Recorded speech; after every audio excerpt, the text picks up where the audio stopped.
Let's talk about something that's starting to buzz in federal circles: reduction in force, or what folks just call a RIF. Now, before anyone panics, let's break it down so you understand exactly what it is, how it works, and what it means, especially if you're a veteran working in the federal government, like me. A reduction in force is the federal government's version of a layoff, but with strict procedures and protections built in.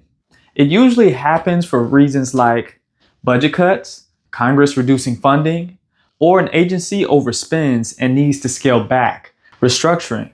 The agency reorganizes and some jobs become redundant. Downsizing. Overall staff reduction to increase efficiency. Program elimination. If Congress or the agency ends a specific project, the jobs attached to it go away. It sounds harsh, and it is serious, but it's not random. There are rules in place to protect employees based on seniority, status, and yes, veteran status. When an agency initiates a RIF, they don't just start handing out pink slips. They use a system called a retention register that ranks employees in a competitive area, like division or office. Here's how that list is built. Tenure. Permanent employees are ranked higher than temps or probationary staff. Veteran preference. Veterans get extra points. More on that in a minute. Length of service. The longer you worked for the federal government, including military time, if credited by military buyback, the better your standing. Performance ratings. Your last 3 years of job performance matter. Type of appointment. Competitive service is generally more protected than expected service. So basically, the register is a priority list. If your position is being cut, they consult that list to decide who gets let go and who stays. If your agency is cutting jobs, there's a checklist every veteran needs. Visit my website at simplevetbenefits.com. Here's where being a vet matters, big time. If you're a veteran with preference eligibility, you get ranked higher in a RIF situation. 5-point preference veterans, those who served during qualifying periods, get a bump.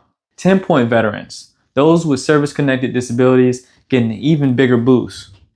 Disabled veterans and those who converted military time into credible federal service have a significant edge. That means a veteran with less time on the job might still outrank a non-vet during a RIF. And if you get separated, there are systems in place to help you, such as CTAP, Career Transition Assistance Program. This gives you priority for other jobs within your agency. Interagency CTAP.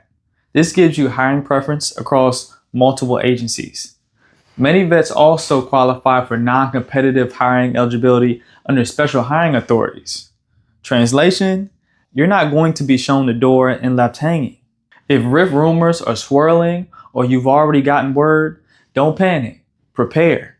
Here's 4 steps to protect yourself. Update your SF50s. These are your official employment records. Each time you receive a promotion, change jobs, switch series, or update your pay grade, it generates a new SF50. These documents prove your status, pay, and position history. Make sure they're current and correct, especially your current job title, series, grade, and the nature of your appointment, which in my case, my PD is being updated because my job roles have changed. Also, my tenure was wrong, so that's being in the process of being updated. Also, errors here can also affect your standing in a RIF. The second, confirm your veteran preference is on file. Go into your EOPF profile, Electronic Official Personnel folder, and verify your DD-214 and any VA disability rating letters are uploaded. If you're eligible for 5-point or 10-point veteran preference, it should be clearly documented. If it's not on file, you may not receive the RIF retention points, and that could cost you your job. Number 3 is polish your USA Jobs profile and federal resume. If you separate it during a RIF, you'll want to be able to hit the ground running. Update your federal resume with keywords that match your field, recent accomplishments, and certifications. Make sure your USA Jobs account is complete, searchable, and showcases your skills and preference status. Enable notifications for jobs under CTAP and ICTAP so you don't miss out on priority eligible opportunities. Number 4, Talk to your HR or union rep. You have the right to know where you fall on the retention register. Ask your HR or union rep how your position ranks compared to others. If anything looks off on your service record, point it out early. You can request corrections and submit supporting documentation before a final RIF decision is made. Proactive communication could protect your position or give you extra time to pivot. Now let's talk about something that a lot of people are asking. Do federal employees get severance pay during a RIF? The answer, sometimes. It depends on your employment status and whether you qualify under specific conditions. So here's how it works. To receive severance pay, you must be a permanent federal employee who is involuntarily separated due to a RIF and not eligible for immediate retirement. If you qualify for immediate retirement, either regular or early retirement, you typically won't receive severance pay, even if you're being RIFed. Severance pay is based on your years of service, including military service, as long as you haven't used that time towards retirement, and your basic pay. You'll receive 1 week of your basic pay for each year of civilian service, plus an additional 10% for each year, over 10 years. There's also a cap. The total amount cannot exceed 1 year's salary. Lump sum or installments. Some agencies offer the option to receive severance in a lump sum, while others spread it out in regular pay periods. If you get a new federal job while receiving severance, your payments will stop. Also, in some cases, you may not be able to apply or even get hired for federal employment until you return that severance pay. So do your research. Severance can impact your unemployment benefits as well, so check with your state's unemployment office before making decisions.